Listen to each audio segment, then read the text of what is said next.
शिक्षक को पूर्ण रूप से सरकार ने फुटबॉल के गेंद की तरह इस्तेमाल कर रही है। आज भी 400 किलोमीटर दूर शिक्षक हमारा काम कर रहा है और सरकार कान में तेल डालकर सोई हुई। सरकार बिल्कुल शिक्षकों को अराजकता की स्थिति में लाकर खड़ा कर दी है। इस पर गंभीरता से उसको विचार करना चाहिए। शिक्षक प्रतिनिधियों से मिलकर बात करना चाहिए। अगर अपर मुख्य सचिव बहुत बढ़िया काम कर रहे हैं, सरकार अगर पीठ थपथपा रही है, तो क्यों ऐसी स्थिति बनी हुई है पूरे बिहार में कि किसी विद्यालय में कोई पढ़ाई हो रही है, सारा शिक्षक डिस्टर्ब है। शिक्षक आंदोलन जब करने जा रहा है तो आप उसके साथ जुल्म कर रहे हैं। आप कह रहे हैं कि तुमको आंदोलन करने का अधिकार नहीं है। कि सरकार ने शिक्षकों को उलझा दी है और शिक्षक बिल्कुल परेशान है। सरकार को संवेदनशील होकर उसके जितने मुद्दे, एक मुद्दे नहीं अनेक मुद्दे हैं। अभी स्थानांतरण को उठाकर देखिए, एक स्कूल में 30 टीचर है। बिहार में शिक्षकों की कई सारी मांगे लंबित है। इसको लेकर शिक्षक देखिए आज गर्दनीबाग धरना स्थल पर प्रदर्शन करेंगे। इसके साथ ही तमाम अनेक विपक्षी दलों के नेता जो है सदन के अंदर प्रदर्शन करेंगे। ऐसे में आखिरकार शिक्षकों की मांग पूरी क्यों नहीं हो रही है, बड़ा सवाल है। इस वक्त हमारे साथ बात करने के लिए निर्दलीय MLC आफाक अहमद हैं, जुड़ेंगे, बात करेंगे। आफाक जी, क्या कहेंगे? कई सारी लंबित मांगे हैं, शिक्षक निर्वाचन क्षेत्र से आप आते हैं, कई सारे शिक्षक आपसे जुड़े हुए हैं। शिक्षकों की लगातार मांगे उठ रही है, जहां आज प्रदर्शन भी करने जा रहे हैं, सदन में भी आप लोग मुद्दा उठाएंगे। क्या कहेंगे, किस तरह की लंबित मांगों को लेकर आप लोग प्रदर्शन करेंगे? अभी जो लंबित मांगे हैं, शिक्षक को पूर्ण रूप से सरकार ने फुटबॉल के गेंद की तरह इस्तेमाल कर रही है। आपने देखा कि किस परिस्थिति में शिक्षकों का स्थानांतरण का मुद्दा आया और सरकार इसमें पूर्ण रूप से उलझ कर रह गई। आज भी 400 किलोमीटर दूर शिक्षक हमारा काम कर रहा है और सरकार कान में तेल डालकर सोई हुई। सरकार बिल्कुल शिक्षकों को अराजकता की स्थिति में लाकर खड़ा कर दी है। इस पर गंभीरता से उसको विचार करना चाहिए।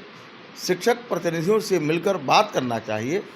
उसके मुद्दे को समझकर निदान निकालना चाहिए। लेकिन यह सरकार हिटलरशाही वाली नीति लेकर, माइट इज राइट की नीति लेकर, तो मैं जो कह रहा हूँ वो सही है। अगर अपर मुख्य सचिव बहुत बढ़िया काम कर रहे हैं, सरकार अगर पीठ थपथपा रही है, तो क्यों ऐसी स्थिति बनी हुई है पूरे बिहार में कि किसी विद्यालय में कोई पढ़ाई हो रही है, सारा शिक्षक डिस्टर्ब है। शिक्षक आंदोलन जब करने जा रहा है तो आप उसके साथ जुल्म कर रहे हैं। आप कह रहे हैं कि तुमको आंदोलन करने का अधिकार नहीं है। आंदोलन में आप उसके साथ ज्यादती कर रहे हैं। मसाल जुलूस निकाल रहा है तो आप कह रहे हैं कि हम तुम्हारा मूलभूत अधिकार है। ऐसा क्यों कर रहा है? तुम्हारा मूलभूत अधिकार नहीं है। तो मुझको कहना यह है कि सरकार ने शिक्षकों को उलझा दी है और शिक्षक बिल्कुल परेशान है। सरकार को संवेदनशील होकर उसके जितने मुद्दे, एक मुद्दे नहीं अनेक मुद्दे हैं। अभी स्थानांतरण को उठाकर देखिए, एक स्कूल में 30 टीचर है और एक स्कूल खाली है। तो ऐसी परिस्थिति में शिक्षक बिल्कुल डिस्टर्ब है। सरकार को पूर्ण रूप से इस पर गंभीरता से विचार करना होगा। आज ये पप्पू कुमार के जो संगठन है उसके तरफ से विशाल आंदोलन विधानमंडल और का घेराव होने जा रहा है। उनकी अपनी लंबी मांगे हैं।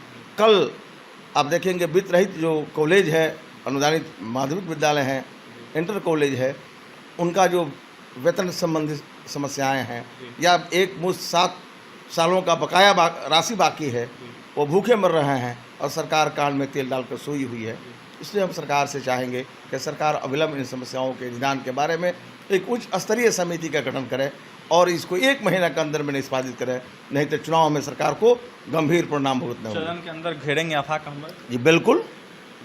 बिल्कुल सदन के अंदर घेरेंगे और सदन के बाहर भी मैं शिक्षकों के साथ खड़ा अपने आप को रहूँगा। अंतिम सवाल रहेगा, वोटर लिस्ट को लेकर लगातार सवाल उठ रहे हैं, क्या कहेंगे आप? देखिए, वोटर लिस्ट के सवाल में एक प्रश्न मुझको करना है सरकार से कि 2024 का जो वोटर लिस्ट बना, जिस पर देश में लोकसभा का चुनाव हुआ और देश की सरकार का गठन हुआ, अगर वो वोटर लिस्ट सही था, देश के प्रधानमंत्री सही हैं, उस वोटर लिस्ट को मान लिया जाए और जो 18 वर्ष के आयु के बच्चे हो गए हैं उसको उसमें जोड़ लिया जाए। गहन पुनरीक्षण आज करने की आवश्यकता नहीं है। बरसात का मौसम है, लोग बाहर में कमाने गए हैं, किसान खेतों में काम कर रहा है, इस वक्त वो कागज़ के चक्कर में घूमता रह जाएगा, उसका नाम वोटर लिस्ट से वंचित हो जाएगा। और चुनाव आयोग की ये जवाबदेही बनती है कि अधिक से अधिक लोग चुनाव में भाग लें, उनकी भागीदारी हो। सरकार को ये तय करना नहीं है, ये चुनाव आयोग को तय नहीं करना है कि इस देश का शहरी कौन है, विदेशी कौन है।